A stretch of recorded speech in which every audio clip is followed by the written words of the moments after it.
Salut à tous, bienvenue sur le plateau de C'est quoi un ingénieur pour un nouveau numéro. Alors une fois n'est pas coutume, je vous propose de débuter cette émission avec un chiffre qui a de quoi surprendre. 63%. 63% des étudiants en école d'ingénieur considèrent ne pas avoir été assez informés sur le métier d'ingénieur avant d'entamer leurs études. Alors sur ce plateau, on va essayer d'inverser cette tendance et de vous présenter une des facettes du métier d'ingénieur. Pour cela, je reçois aujourd'hui Philippe Choquet. Bonjour Philippe. Bonjour. Alors vous êtes directeur de La Salle Beauvais Hésite pas. Vous êtes par ailleurs vice-président de la FESIC, la Fédération des établissements d'enseignement supérieur d'intérêt collectif. Est-ce que vous pouvez nous présenter très rapidement ce que ça représente un réseau d'écoles comme ça? Donc, le réseau d'écoles de la FESIC, en fait, c'est 25 écoles, dont 19 écoles d'ingénieurs, 5 écoles de management et une école qui est dans les sciences humaines. En fait, un réseau comme la FESIC, c'est un regroupement d'écoles qui ont des champs différents, mais qui sont complémentaires les unes des autres. C'est aussi un réseau qui représente en fait ce qu'on appelle le troisième secteur, c'est-à-dire les établissements d'enseignement supérieur qui ne sont pas à but lucratif. Et donc, c'est un secteur qui est important, qui est en relation avec l'État. Et donc, le réseau permet une meilleure représentation vis-à-vis de l'extérieur. C'est des écoles, on le voit à travers les entretiens, et vous nous le disiez, qui représentent des secteurs très variés.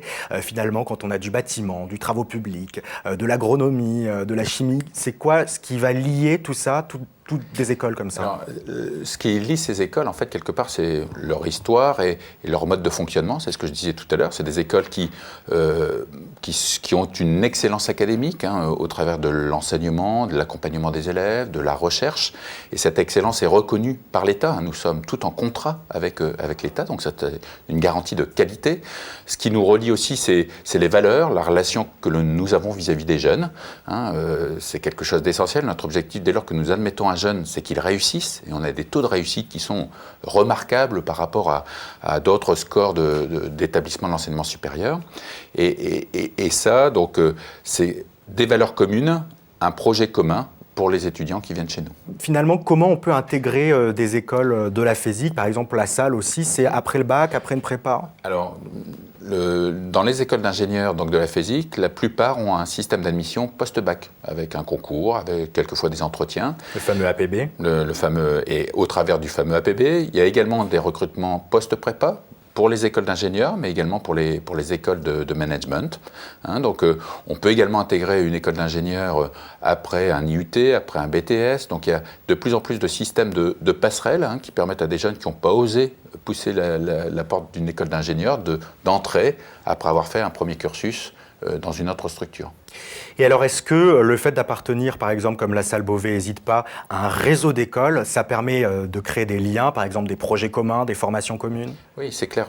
Le fait de se retrouver avec des écoles qui sont sur d'autres champs thématiques nous permet en permanence d'améliorer nos propres enseignements, permet aussi de voir les évolutions du monde économique dans lequel nous avançons, et ça permet effectivement de faire des passerelles. Nous avons des passerelles avec des écoles de management, avec des écoles industrielles. Il y a donc les AIP LSK qui ont également développé des liens. C'est une école du numérique et une école de commerce. Il y a le groupe HEI Saïsen qui également se sont rapprochés justement pour créer ces passerelles. C'est vrai que être ingénieur, ça demande de plus en plus de compétences diverses. Et ces écoles réunies sous la bannière de la FESIC, c'est un lieu pour échanger. Et alors justement, toutes ces écoles, notamment La Salle, j'imagine, La Salle Beauvais Hésite pas, elles ont la particularité de proposer des programmes d'apprentissage. Alors, ça fait quoi d'être étudiant ingénieur apprenti? Qu'est-ce qu'on a en plus et comment ça fonctionne? C'est vrai que ça, c'est récent, cette notion de pouvoir aller jusqu'à un diplôme Bac+5 par la voie de l'apprentissage. Donc c'est quelque chose que nous avons développé pour répondre aux besoins de certains jeunes, pour répondre aussi aux besoins des entreprises qui souhaitent fidéliser de futurs ingénieurs. Ça répond aussi à un type d'étudiant qui est plus attiré en fait par un enseignement inductif basé sur l'expérience. Et c'est vrai que lorsque nous avons des élèves apprentis qui rencontrent des élèves qui ne sont pas apprentis, c'est vrai que ça fait une hybridation intéressante.